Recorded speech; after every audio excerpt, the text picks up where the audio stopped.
Welcome to the Mac and Fish podcast. Today we have our reserve coming off the bench, Corey Long. He will serve as our co-host this evening as Coach McKinley Rolle is on injured reserve.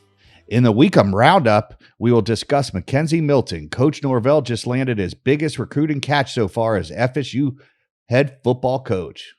We will also discuss the shoe. UF football player Quincy Wilson's decision. Did it cost UF the football game and potential chance at the playoffs and a bid for a fourth national championship? We may disagree. Also on the docket is UM versus UNC. Did Miami get run over by a Mack truck? Nah, that was Javonte Williams and Michael Carter, who both had career days against the Miami Hurricanes defense. Playoffs, as Jim Mora once said. Playoffs? Who's in? Who's out? Who may have the outside chance at crashing the college football playoff party? Hey guys, welcome to normally the Mac Fish podcast, but it's just a fish cast today because Fish is the only one here. I am Corey Long, subbing for McKinley Rolle. We got a lot to talk about today. We could do about 5 hours on. Yesterday was the first day that it really felt like college football as far as I'm concerned. There were just games, crazy finishes, excitement, significant happenings, guys getting fired. Yesterday was college football. So got a lot to talk about, but we got to start with the big news today. The big news for the struggling Florida. Not only did Florida State get a win yesterday, they call it a breakout win against mighty Duke, but they get a major win today, a legitimate win. McKenzie Milton, the UCF quarterback who led the Knights to undefeated seasons in 2017 and 2018 before suffering really a almost life-threatening injury. He says he's healthy, he's going to transfer, and he's going to finish out his career in Tallahassee, Florida. I think this is a major recruiting win. First, I'm going to give you the Mike Charles. You can tell me. I think this might be the biggest endorsement for the Mike Norvell era that he's had so far. This is something he can carry with him. Yeah, I think they were popping corks today in Tallahassee. You know, there definitely was some champagne flowing in those offices. This is a huge win for Mike Norvell and that staff, and it brings. We kept asking the question, when was the tide going to turn? I mean, like literally, that thing was going out to sea. And I felt like Wilson, like Wilson, the volleyball in the movie Castaway. Like, are we going to get this thing coming back at some point, And getting that news is huge because this is a guy that we kind of talked about before. Like, was it a possibility? I mean, we threw it out as just more speculation. Like, hey, what if McKenzie Milton left UCF? Would he be a guy that Florida State would be interested in going after? And, they talked about, hey, the quarterback, the portal that, Coach Norvell wasn't really going to go into the portal for a quarterback. That he had Luke Altmaier. He had his two quarterbacks from last year. Well, that changed about a week and a half ago. And that's how football is. It changes real quick. Luke Altmaier decided to go to Ole Miss and stay closer to home. And that left a spot at the quarterback position, and they had to fill it. We've seen the two young quarterbacks. Listen, I'm not going to tell you that Chubba Purdy and Tate Rodemaker will never start at Florida State or not be good. That's not what we're talking about today. What we're talking about is they weren't ready now. There's plenty of guys. They're ready in 2021 either. Yeah, they needed somebody to come in this year that could stabilize that position and give themselves a chance in games at that position. Because college football, the quarterback position, you're not going to win without one. We already know in the pros it's like that, but it's trickled down to the college level. The days of winning with the Thad Busbys of the world are over, and it's not a knock on Thad Busby, but he could not win at this level now at Florida State. I think you would agree with that. What are your thoughts, Court? I look at this, to me, more than anything else, they have somebody on the roster that understands what goes into winning a football game. It goes into winning a lot of football games. You don't win. He won, I think, 22, 23 games in a row.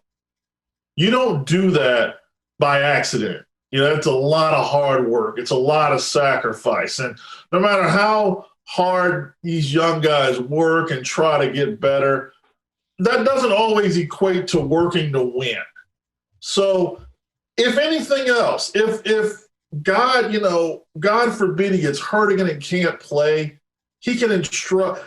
Kids are going to learn how to win from other kids more than they're going to learn from coaches because, yes, coaches have won a lot of games as coaches, but they can't win games as players, So for Jordan Travis, who I think is the best quarterback they got on their roster, for him to see how Milton works and what Milton does and how Milton improved himself as a passer and how he transformed his game, that's going to help him out. That's going to give him somebody to emulate. For Chuba Purdy, that's going to give him somebody to emulate. For Tate Rodemaker, that's going to give him somebody. They have somebody that they can follow that's going to be the leader in that clubhouse. It's going to be the leader in that room that they are going to listen to, that they're going to look at, they're going to observe, and they're going to want to do what he does. And to me, that's the most important thing because that's your culture. Culture is such a point where, we're going to change culture. Your culture is set by the players. Coaches can't set the culture. They can yell at you. They can make you do a bunch of junk, but they can't set the culture like a player can. Yeah, and you just brought it up before, the one thing that McKenzie's going to teach is, especially with someone like Jordan has to learn, because he runs the ball so much, how to protect himself from not taking so many clean shots. McKenzie knows how to do that. He's an athletic kid, even with his leg. I'm sure he's still going to take off and run, but he knows when to run out of bounds on it. Instead of getting 9 yards, maybe you get 7, but you save yourself running out of bounds and you play another down. And that's one thing that I think he's going to teach Jordan is how to protect himself, how to prepare his body for the rigors of college football at this level. And I just think they finally got the big news that this coaching staff needed, even if it's a 1-year rental. They need to win games next year. I believe that the staff has to be above 500 next year. 6-6 should be the floor, and 7 or 8 wins should be something that this team should, shoot for next year. And I think it's possible. It's a possibility now. I mean, we looked at the schedule. They come out of the gate next year against Notre Dame. They weren't winning that game with the quarterbacks they had on their roster right now. This guy's beaten Auburn. He beat Auburn in a big bowl game. So he knows what it's like to go against a Power 5 powerhouse football team in a big moment. So, it gives you hope going into next season, which, it didn't look like there was much of that, 2 weeks ago. And now maybe the tide starts to turn and we've got some good news in Tallahassee, but, they needed this shot in the arm. This now gives them the ability to go out and maybe close a deal with a couple skill players that maybe were on the fence now that thought, they didn't have the season. I don't know. Now all of a sudden they could start to show a promising picture for the 2021 season. I think it really is going to help them out with wide receivers because they had a decommitment from one. I think they've only got one in this class. They really haven't gotten a lot of contributions from their freshman group of wide receivers. I think, like the Brian Robinson and that. So they're going to be out in the market probably for a couple of transfer wide receivers. And I think having a known entity at quarterback opens it up a lot more. I mean, it opens up a lot more possibilities for them than existed 2 weeks ago. You bring up a good point, though, let's go to the wide receivers real quick.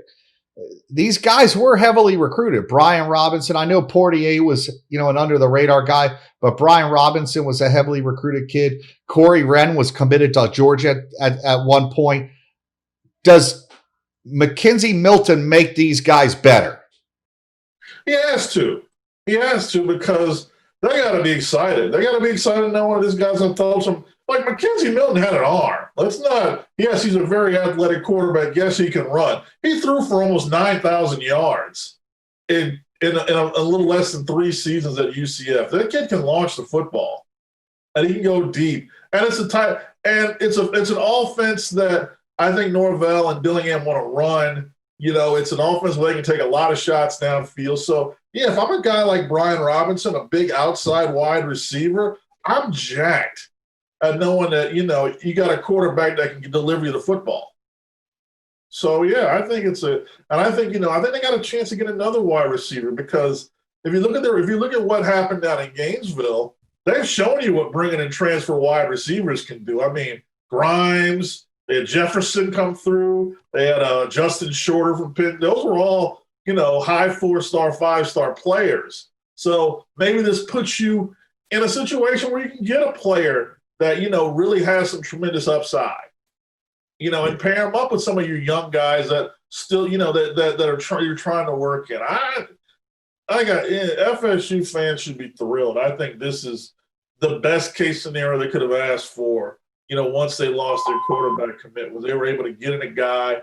I don't think the other quarterbacks are going to be run off by him. I think they're going to gravitate to him and want to learn from him. I think Jordan Travis can still be part of their offense next year in some way. I think they're going to figure they have to. He's one of the best playmakers. I think for a kid like Purdy, who maybe he's going to want to try to have that style. I think he can gain a lot by watching him. Rodemaker, I'm kind of up and I think he's just a backup, to be honest with you. I think he's one of those guys, a program kid. So I don't know that his skill set exactly fit, but they're all going to learn how to work harder. They're all going to learn how to put in a lot more stuff. They're all going to learn how to work because no one's outworking Milton. He's going to make sure all those kids are doing what he's doing. Yep. With Tate, I think if he could become a Sean McGuire, if that's his ceiling, I think that's a very good thing because these days you do need a backup, a guy that's in the system. So you don't, God forbid you ever have to break the glass and play someone like that he's been in the system, knows what to do, and could be functional 2 or 3 years from now. Chubba, maybe this gives him a chance to really take a red shirt next year, sit and learn, and let Jordan Travis and Mackenzie Milton, because Chubba's came in late. He didn't come in for spring football. He's had now 3. I think he's on his 3rd shoulder surgery. He really needs to sit and learn. Like he did not. He looked lost out there, I thought. He needs to learn. He needs to build his body. There's a lot of things that he needs to do. And I think as impatient as fans are, I think they'd be surprised at how much a year of just focusing on building himself up as a college football player would help that kid. Sometimes you just need to take time and be patient. And Milton buys everybody a year. He just buys everybody a year. Yeah. And he's good. Oh, no doubt. Well, hey, listen, for all the negativity, the last 24 hours, what a win and a 4 years. I mean, place you want to be if you're a college football fan, Tallahassee is the only place bringing you good news right now. I mean, a quarterback transfer from UCF. Yeah. All right. And a Duke win. I mean, this ain't basketball. It's not like they went to Cameron Indoor and beat Duke with Trajan Langdon or any, Jason Williams or any of those great players they had. Zion, they didn't go in and beat Zion, but they beat Duke and they get a quarterback transfer and they have some good news. At least Norvell needed 48 hours of good news for once this season. This is probably the best weekend he's had since he took the job at Florida State. So he took a deep breath. He took a deep breath today and said, "All right, maybe we'll be all right." Eddie Murphy, probably one of the greatest stand-up comedians of all time, and I think this was delirious when he had the great comic bit about his mom throwing a shoe at him whenever he got in trouble, and like he made fun of his Aunt Bunny. His mom would throw a shoe at him and make him start crying. Well, last night a shoe throwing incident had a lot of people in Gainesville crying because Marco Wilson, God bless him, we know him. We know his brother Quincy. We know his father Chad. He had the worst night ever. You make a play, kids get excited. I hate, your emotions are pumped up. They're in a close game against a team that they should be beating handily. They're one step away from playing Alabama for all the marbles, a chance to get to the college football playoff. They get a 3rd down stop. He grabs the receiver's shoe. and decides to throw it about 30 yards down the field. They get flagged. Now, all credit to LSU's kicker. He booms a 57-yard kick in the fog, in like heavy fog, to the point where ESPN couldn't even use their Skycam. And LSU wins. They win with, in essence, is going to be their bowl game this year, 37-34, basically ending the Gators' playoff hopes this year. First, I'm going to say we can focus on Marco Wilson and his mistake, but there were a lot of things. I mean, this was not a good Florida performance. They made way too many mistakes against a team they should have absolutely steamrolled. Corey, I'm going to be honest. They made the tackle. He made the tackle, and I flipped to another channel, and I come back and I'm like, why is LSU kicking a field goal here? Like I didn't know till I didn't know till like an hour or two after the game, because I'm like, what the heck happened? Because you know me, I'm watching like 2-3 games at once. I thought the game was over. I thought Florida was going to get the ball back. And then I see they're lining up for a field goal. I'm like, how did LSU get the opportunity? And this kid comes out, and he must be related to Sebastian Janikowski, because not only did he boot it, I mean, that he just was right down Broadway and would have been good from 5-10 yards further. Dude, I think he could have kicked it from Miami and made it. I mean, that kick was like, there was no doubt. I mean, like they could have been playing in Chicago in the wind, and they could have had anything coming into that stadium, and that kick was going through the uprights. And like you said, games don't come down to one play. Florida was a 24 point favorite. Half-point favorite. And they lost a game at home that they should have won. It shouldn't have come down to Marco Wilson. And like you said, we know him. He's a good kid. I know he's going to take a lot of heat for this. And he goes down in the Leon Lett world of football snafus, but it cost Florida. But at the end of the day, Florida only has one. They have themselves to blame, because they should never put themselves in that position against an LSU team that everybody has basically been abusing all year. Yeah, I mean, I think LSU only had about 48 scholarship players, 50 scholarship players in that game. And you look, and, you know, we both know this. We've seen enough games where upsets happen, and it always comes out when, you know, the team that they look a little flat, the team that's supposed to looks a little flat, there's a turnover, you know, Trask throws a pick six, they make a couple of mistakes in the red zone, don't come up with points, they're leaving points on the field, and then next thing you know, you're in a dogfight. And that's just what happened. I mean, there were some spots, you felt like there were spots where Florida had a chance to if they'd have gotten a 10-point lead, the game would have been over, as far as I'm concerned. They never got there. LSU always kept them within arm's length. And Florida takes a 4-point. I think they ended up with a 31-27 lead at some point. That might have been their lead. Yeah, and LSU came down, and then they traded scores after that. But Trask, he threw for 474, but he throws the 2 picks.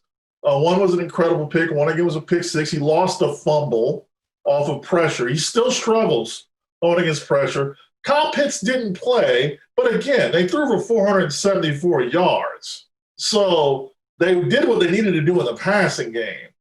And I can't totally blame the defense. The defense has taken a lot of heat, but I don't think they played that poorly. They seemed to hold the line when they needed to. It just was a game that it just was a game that didn't win. I think Florida fans are kind of looking at Dan Mullen like, is this guy who's going to just not ever be able to get us? He's just like a 10-win guy. He's not a 12-win guy. Yeah, I don't know. I mean, I think Mullen's a great coach. I think he's a top 10 coach in college football. I mean, the guy's one of the better quarterback developers in the country. I mean, he took Prescott and turned him into an NFL prospect. Now Kyle Trask went from like never starting in high school to he's going to be a first round pick. I think the one thing that Florida lacks, and I said it earlier in the year, the lack of a big time running game, and especially in games like this, sometimes your quarterback gets rattled. Every quarterback's due a bad game or bad moments, and the best thing to rely on is not having Kyle Pitts, but something that you could fall back on is, hey, we could settle our quarterback down because we have a great running back to hand it to, and they just don't have that. They have good backs. They don't have that. They don't have LSU or Alabama backs. They don't have a Dalvin Cook. They don't have Eric Rett. They don't have any of these, they don't have any of these backs. And I think that's what that team needs if they want to take that next step to a national championship level. Because defensively, they're going to be very good. Mullen's going to be able to get a quarterback to pass. I have there's no doubt in my mind he's going to have great quarterback play. But if you don't have that running game and that balance, I mean, LSU had it last year. As good as Burrow was, their running back went in the first round of the draft. When Florida State won the national title, they had NFL running backs. You got to have that special back. And for them to beat Alabama or to beat these teams, especially that are high scoring teams, sometimes you got to limit their possessions. You need to be able to have a 10, 12 play drive late in the game where you wear the other defense out and it's a running game demoralizes other teams when you could put your will on that other team. When you're passing and there's incompletions and you get out of a funk and you can't get out of it, this is the type of game you end up with where you're looking, for your kicker to make a 50-something yarder at the end of the game in a game that you shouldn't have had that problem, and that's where Florida's at right now. I think, it'll be interesting to see what happens next year. I mean, Trask is going to be gone, but they do have the Clemson transfer, and we all know that kid's a very good running back. But if they become a little more balanced next year, they are going to lose Trask and they're going to lose the tight end, but they need that balance. And it'll also help the defense out. They won't be out on the field so quick all the time. So it'll be very interesting. Listen, Florida now has to look in the mirror. They're probably going to go to a bowl game that their kids are not going to want to play in. And, you got to see how motivated they're going to be to the next level. They got Alabama next. Reality is about to hit them in the face. Alabama wants to play for a national title, and they're not going to take their foot off the pedal this weekend if they get their foot on Florida's throats. Yeah, Florida's downfall turns into a gain for a lot of teams. There's going to be a few other teams that now jumped into the playoff race. Iowa State, oddly enough, might be in the playoff race. USC, undefeated, might have jumped into a dark horse in the playoff race. So Florida losing sets up some other teams. What's going to happen is we're going to come back and we're going to talk about how Miami gave up all of the yards on Saturday, gave up almost 800, had one guy rushing for 300 and another dude rushing for 230. I didn't know Lawrence Phillips and Amon Green came back to college football.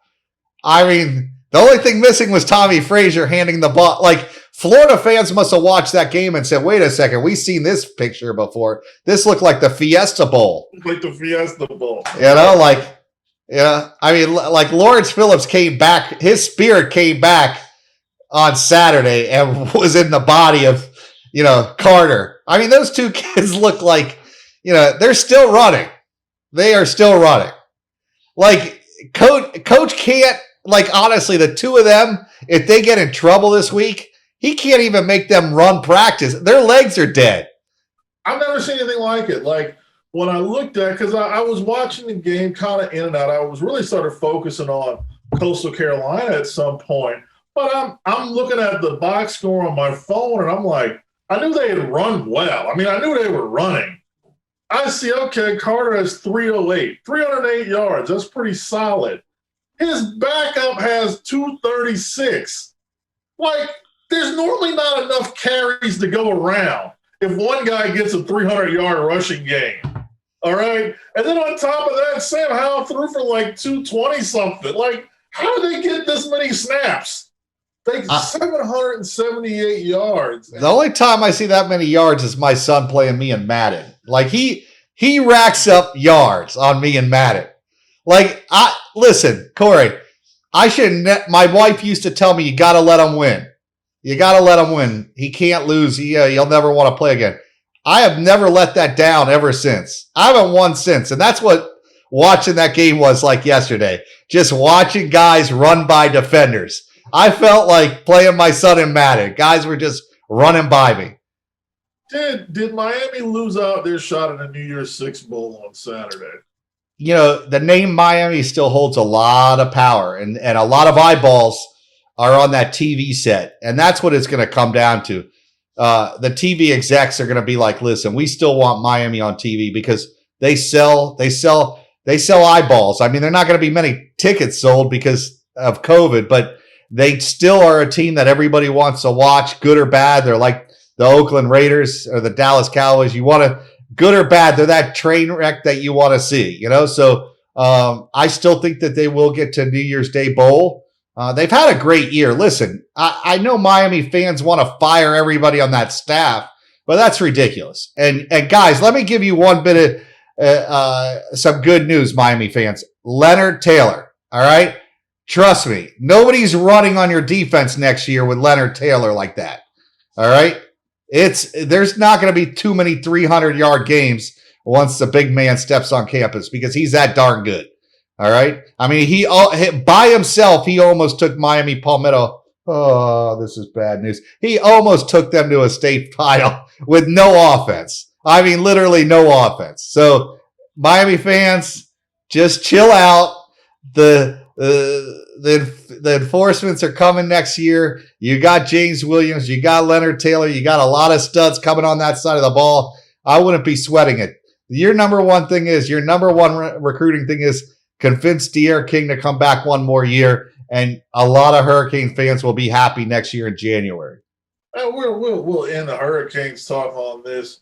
Did you feel like, now I know that, we had talked during the week and you said you felt like Carolina, had a pretty good shot at winning the game and pulling an upset. Did you feel like Miami was ripe for such a bad performance? Like maybe they had been walking a tightrope these last few weeks? Yeah, Miami's how many weeks has Miami been off? Like 3 weeks? They're going to play a game. They're not going to play a game. This is a year, like, it's not surprising they got beat. That, like, anybody that's watched North Carolina this year, I mean, they could beat anybody in the country. The problem is they could have halves like they had the first half against Florida State, but then they could have a half like they had in the second half against Florida State too. They are just one of those teams you don't want to play if they're on. They have a very good quarterback. They have studs in the backfield, and they got very good receivers. And they are like the Houston Cougars of 1980 reincarnated. They could light that scoreboard up on anyone. Miami fans shouldn't feel bad because they could do that to pretty much anybody in the top 10 outside of maybe Alabama, Clemson, maybe 2 or 3 other teams. But pretty much any team in the country could feel that wrath if North Carolina gets it rolling. Everybody got fired this weekend. Lovie Smith, Illinois, gone. Kevin Sumlin loses 70-7 on Friday, gets his walking papers Saturday morning. Bunch of other coaches got fired too. I heard Texas Tech thinking about firing their coach. Utah State, the players didn't like the fact that they didn't hire the interns. They said, we're not even going to play this week. But big news, after 6 years of threatening to fire Gus Malzahn for no apparent reason, Auburn finally decides to suck it up, give him $22 million, and send Gus Malzahn packing on the same day that the Texas AD basically says, Tom Herman, you can stay for one more year because Urban Meyer is not ready to coach yet. Before we get in this segment, I forgot to tell you guys a story last week. I got a good story, all right? So last week I'm watching the Miami Dolphins play a football game. I think it was the Bengals, all right? I can't remember. And I'm actually cheering for the Dolphins, and they are not playing well. So next to me is a Dolphin fan. And I start screaming at the guy, like, what's wrong with your football team?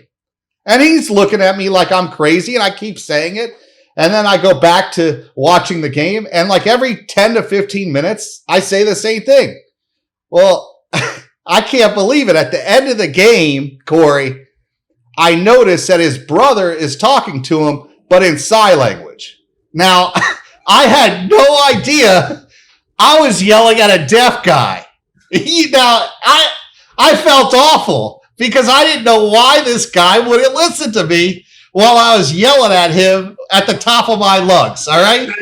What's wrong with I'm like, yeah, why won't this guy listen to me? And now I know why. You know, I thought it was like my wife. Hey, I'm just going to ignore him. But this guy really just couldn't hear what I was talking about. So I had to tell the story. I wanted to jump in real quick. But yeah, all right. Now what? We're talking about which coaches got fired. Gus Malzahn got fired. We're talking about Malzahn. All right. Now let me give you my piece of how I feel about this. I want to be a college coach and coach for 3 years and get fired and have a $20-something million buyout. I mean, this is the new state lottery in these states. Like, get a coaching job, have your agents swindle the administration into like a 5-year extension. After, like, the year before, Auburn wanted to fire him. And what did they do? They doubled down last year and gave this guy $49 million. Yeah, let's just give him an extension. And you know what's crazy, Corey, about this? I can't believe it. I looked. This guy's 3-5 against Alabama, which, you know, is pretty darn good. Like 3 wins out of 8 games, like when Alabama is the team. Now, 3 coaches that have 3 wins against Saban in the SEC. There's Gus Malzahn, Les Miles, and Steve Spurrier. And Spurrier got 2 of his wins against Saban when Saban was at LSU. Oh, I thought you were going to tell me I'm Michigan State. Like, honestly, I thought they don't count. You know, so, but, you know, I'm going to take the opposite side of this. I know Auburn fans are real happy. I'm going to say something. You guys are idiots. Auburn fans are idiots because they had a top 10 to 15 coach. The guy won a lot of ball games. And guess what? You're in a conference with the most powerful football team, not just in your conference, but college football. Like, nobody's beating Alabama, you know, other than Clemson and they've had to have Trevor Lawrence and Deshaun Watson, who are both like, you know, on the Mount Rushmore Clemson players of history of 100 years of Clemson football. Like, these fans, at least tell the coach before you hire him what your realistic expectations are. It should be on, like, the application of applying at Auburn. Hey, listen, you got to win, like, so many games against this. Like, they should give them some prerequisites so the coaches know when they take that job, like, all right, I got to beat Alabama how many times? All right, I don't want this job. You know? Alabama is having unprecedented success in college football. Like, I mean, they're not just good, they're historically good. And Gus Malzahn has kept Auburn competitive enough with them most of the time to where he's able to pull out victories. And the reason he's been fired is because for some reason, Auburn fans think that there's some coach out there, that there's some coach, magical coach, that can make them Alabama or make them better than Alabama. And he doesn't exist. Like, he doesn't, even if he did exist, he's probably dead. He's probably Vince Lombardi, and he's not alive anymore. Is it Jordan Hare? I mean, is it the guy they named their state? I mean, like, really? I mean, like, Tuberville won like 6 straight against Alabama. He loses to him once. All right, you're gone. Yeah, they're gone. They're sending out a plane for Bobby Petrino. Yeah. I just think Auburn fans get bored with the same guy.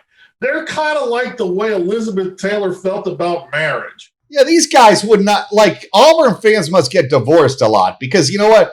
As Elizabeth, even a good marriage needed to end in divorce because, you know, you love that. As my friend Bruce Rogers has been married a few times says, I love that new wife smell. They just love that new coach smell. They I've been eating raspberry pie for 18 years now. All right. I enjoy raspberry pie. They don't like to eat the same pie over and over. It's all right, you don't need to go get the blueberry pie. Auburn fans dude, I would not want to be friends with these people because you make one bad move, they're gonna honestly axe you or put you in the back of the trunk and make you disappear. Like they're like mobsters. They just get rid of people. They're like hey, we're gonna get rid of the guy. He's gone, never to hear from again. Bye. I mean, Chiswick won a national title 2 years later. Bye. This guy took a team to that. Bye. I mean, what's your expectation? Just tell the guy, listen, you better compete for a national championship every year. And by the way, you got to beat Alabama. Yeah, by the way, you also got to beat Alabama. So, Malzahn, good coach. I think he's in a spot. He's in a position where he can probably take a year off and wait till next year and see what jobs are open. He doesn't have to take something right away if he doesn't want to. He's got a tremendous amount of credibility everywhere but Auburn, apparently. I don't know who's going to take the job. It's a good job, but it's not an elite job, but they have elite expectations. Like they don't have we just want 10-win season expectations. They literally believe they should be competing for championships every single year. They don't realize they ain't dotting the I. All right, this ain't Ohio State. They're not playing the Trojan fight song. All right, they're not Alabama. All eyes are not on them. They're not USC. I think Texas fans' expectations are outrageous, but you know what? I understand. Yeah. They should be better than they should be a lot better than they are. Auburn fans, I don't feel that way. I don't feel like that. I just don't feel like their expectations. Texas fans don't want to be UTSA anymore. All right, they're tired of they are the most underachieving program in the history of college football. All right, for all the hype. I mean, in the modern era where they actually had color TV, I think they've won one title since. I mean, they haven't even won in the digital era. I mean, they were one says HD. Exactly, they haven't won in HD. All right, there's no doubt. But dude, Auburn fans, God bless you guys. And any one of you guys want to call me, I'll give you my number and we could argue about this. But your expectations are way, way too unrealistic. I mean, you're the 5'10", 280-pound guy that wants to marry, Tom Brady's girlfriend. It ain't happening. And I love so their AD comes out yesterday and says, "Yeah, Tom Herman's going to return for another year," and if you're talking, I mean, that's it. He's going to return for another year. Not that we're not done talking with Urban Meyer. We're not saying we're not going to fire him in another year. He's coming back for another year, mainly because the guy that we wanted to hire isn't ready to coach yet. Tom Herman's first question was why. That's it. He was thinking, I'm going to cash that check next week, and now you're going to make me wait another year? I mean, I'm sure him and his wife were already looking back at homes in Ohio or wherever they want to live to get away, and boom, right away, I got to come back for another year. It's going to be impossible for him to get him. I mean, recruiting's going to be tough. They've already put him on the hot seat for 2021. Oh, man. I mean, if Jimbo and Texas A&M make the Final Four, this poor guy's final year at Texas, it's going to be hell. I mean, honestly. This guy's on the plank. He's got every gun's shooting right at him. He's please, just let me go cash that final check. It's a big one. Yeah, and I mean, it's fun. It's I mean, I've never seen anything like that where they're just we're basically keeping our guy because the other guy that we want didn't want to come in, and we don't want to really go through a big coaching search. We just want one guy. So. And I mean, you look at some other firings. I guess the one that kind of stands out to me a little bit is the Arizona firing. Sumlin gets fired after 3 years. It just wasn't a good fit from go. Just, Kevin Sumlin didn't have any real Pac-12. That wasn't an area he recruited heavily. It's not an area it's not where he's from. I just don't think there was enough there. And also, I just think his heart wasn't into it, to be honest with you. I think I can tell. You can tell when coaches, their hearts are not into it, as compared to what's happening at Arizona State, where Herm Edwards just goes all in on everything. Herm Edwards is always committed to whatever he's doing. And, and Arizona State's starting to do some things. So they had to fire Rich Rodriguez when they didn't want to. He was accused of sexual harassment, and they had to get rid of him. Richard had a pretty decent run here. Wasn't great, but he was over 500. I think 5 out of his 6 seasons. And, could definitely at least keep him in a bowl range. Where do you go if you're Arizona? Do you go young? Do you go old? Do you go offense? Do you go defense? What are you looking for in that sort of a program? Where I think they're better. They should be better than what they are, but they'll never be USC. They'll never be Oregon. They'll never be Washington, probably. They're probably, stuck permanently in that second tier. Their ceiling is that second tier of Pac-12 schools. The last time they were really good was Dick Tomey, and they had the Desert Swarm defense, and Teddy Bruschi was on their defense, and they had Rob Waldrop in that group. But that was a great defensive team. They didn't have a good offense. Yeah. They're in a conference where, they're going against a lot of teams that have a lot more to offer as programs. And I think that's the one thing is they have to be almost like the Purdue of the Big Ten, be a little different, go outside the box. Maybe they go for an option coach. Maybe they go after a Monken and try something different that not anybody else in that conference is running. So it gives them some advantage that the other teams don't have. It may not be pretty to look at or whatever, but they may just have to do something different, because they're not going to get they have a good quarterback there, I think. I think the one quarterback's going to be good, but they just don't have the pieces. I remember watching them last year, and they were playing, I think, Hawaii. And, their defense, it was horrid. They may as well just not even had guys out there. They could have just said, hey, listen, just do your, 7. We'll just play 7-on-7 on defense. They were horrible. And I don't know where they go. Someone was this guy who's crazy. And maybe this is a lesson to athletic directors.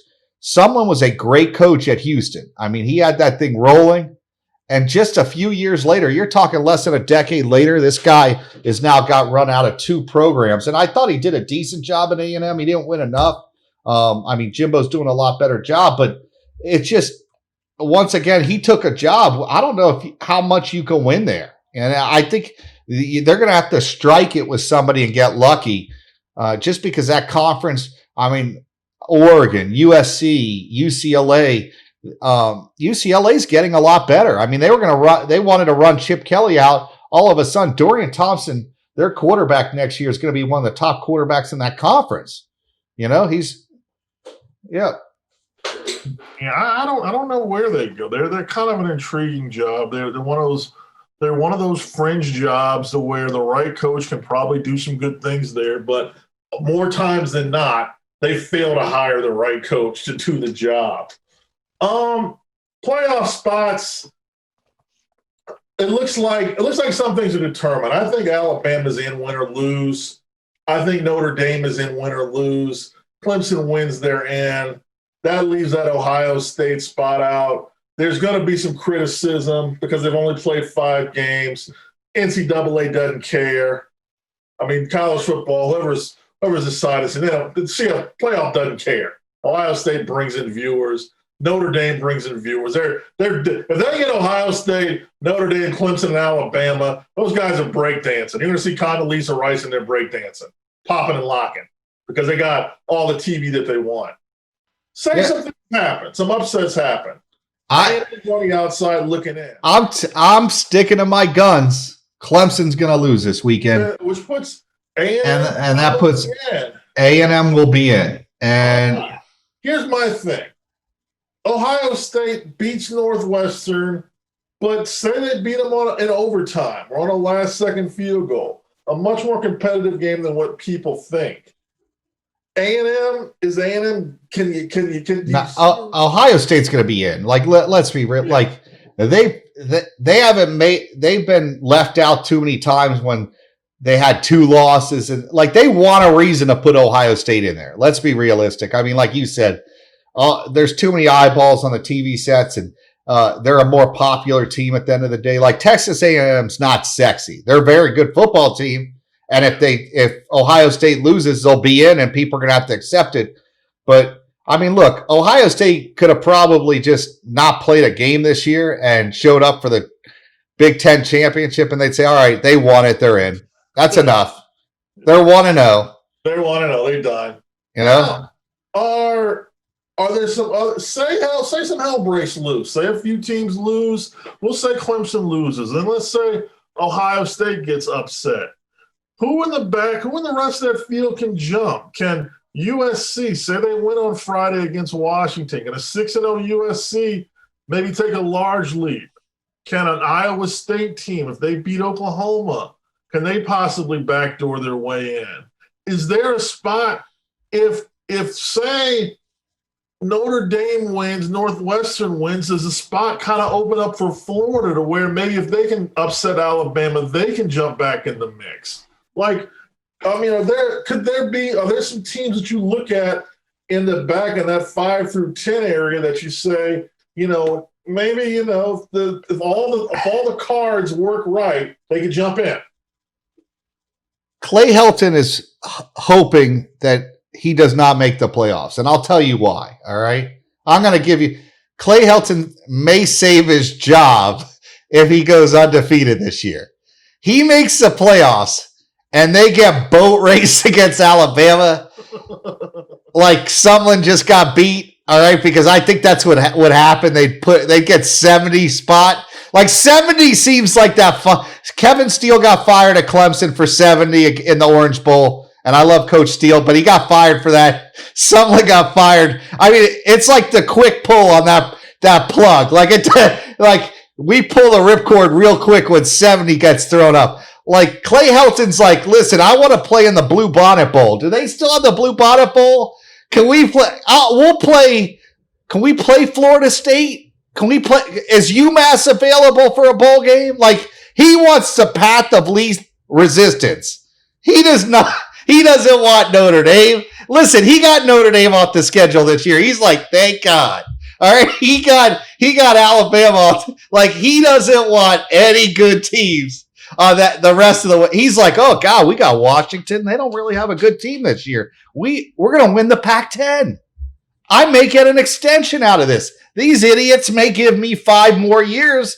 Like USC fans, you go on their message boards, they're begging for this guy to lose. They don't want him to win.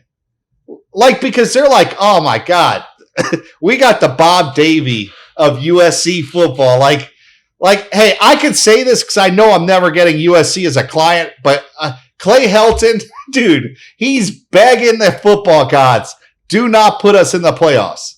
All right? Do not. Like, he doesn't want Alabama, Clemson, Notre Dame. Like, he knows 70's coming. Like, dude, 70's going on that scoreboard. I mean, UCLA could have scored 50 if they wanted to. So, I mean, hey. I put 50 up on them last year, and Iowa didn't score 50 points in a month. Yeah, like they don't want to see talent. Like, dude, they're like, listen, we didn't see Oregon this year. Oh, too bad. They lost. They're not mad. Like they're happy that it's worked. Like COVID has helped out USC. This guy he's probably going to get an extension. Has Lynn Swann been fired yet? Because like he's ready. Lynn Swann wants to give Helton another 5 years, and USC fans want to just like jump off that ship. You know? Yeah. Well, it's just. I mean, it's a lot to be determined, but yeah, he's got a shot, and I think I really don't. I'm trying to look at the program that has, I think is really on the outside looking in. It's probably Cincinnati and Iowa State. I just don't see even if Iowa State beats Oklahoma again, I don't see a real path for them. But I think, a couple of losses in the early games could make for a very interesting day next Saturday. Yeah, I mean, Iowa State has – listen, Coach Campbell's done a great job there. It's one of the hardest jobs, and he has a chance at winning the Big 12. He already beat Oklahoma this year, but they have 2 bad losses. Like they lost to non-Power 5 I think one came to Louisiana, Lafayette, and I think Lafayette. Yep. And those are losing to a non-Power 5 team is basically they've eliminated themselves. But listen, they win the Big 12 championship. Campbell might have a freaking statue in front of the stadium. I mean, like he's and he's in line. He's just biding his time for one of the big time jobs in the Big Ten to open up. I believe. I think that's the route he wants to go. And if Michigan or Ohio State or one of those jobs opens up in the next 5 years, that's where he wants to go. I think he's content at Iowa State. He wins the Big 12 this year. He's got 5 more years guaranteed in his pocket. He's going to get paid by the same school for the next 5 years. So he's almost taking the Kirby Smart, how he did as a defensive coordinator approach of waiting for the right job, And I think it's probably smart on his part because he has stability there. He's not going to get fired at Iowa State. Yep. And the one thing coaches, I know they're so quick to jump at other jobs, but the one thing you don't have in college or pro is stability, and he has it. Yeah, absolutely. He's got a place where they'll keep him there forever, and he seems to be content on waiting out till he finds exactly what he wants at the situation that he wants it at. Well, Corey, that was I thought this was fun, and oh yeah, Where's McKinley? Has McKinley come off the bench yet, or is he still sleeping? McKinley, I think McKinley is. It feels like McKinley's. McKinley's been taken to the locker room. He's not going to report for the rest of the game. Feels like he's out for the remainder of the game tonight. All right, man. Well, we'll get a report. We'll get a report report on Tuesday on him. Yeah, we'll have a sideline reporter go ask the head coach what's going on with our old pal McKinley. But hey, man, it was great. And look forward to seeing. We'll do a couple more of these before the state championships. I may or may not be going up to Tallahassee. I most likely am, but we'll see what happens, man. It's a long drive to go to state championships. I'm like, oh man, dreading that. Whoever decided to put this darn thing in freaking Tallahassee, they need to be fired. But whatever, man. Man, I'm out. All right, Fish. Have a good night. Take it easy. Bye.